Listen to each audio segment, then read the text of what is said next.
The Middle East matters. What is presently happening there still represents, in my view, the biggest threat to global security of the early 21st century.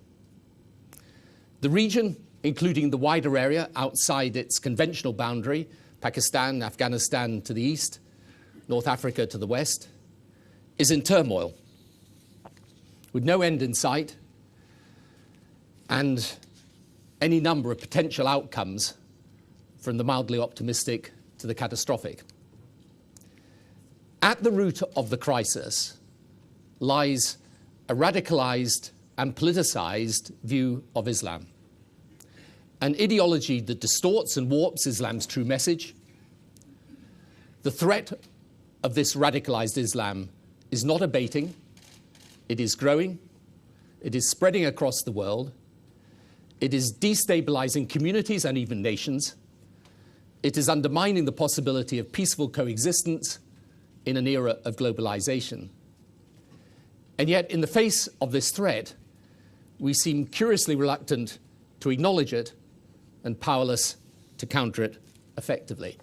For the last 40, 50 years, there has been a steady stream of funding, proselytizing, organizing, and promulgating coming out of the Middle East, pushing views of religion that are narrow-minded and dangerous.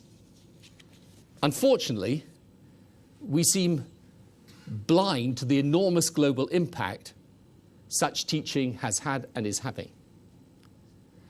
Within the Middle East itself, the result has been horrible, with people often facing a choice between authoritarian government that is at least religiously tolerant and the risk that in throwing off the government you don't like, you end up with the religiously intolerant quasi-theocracy.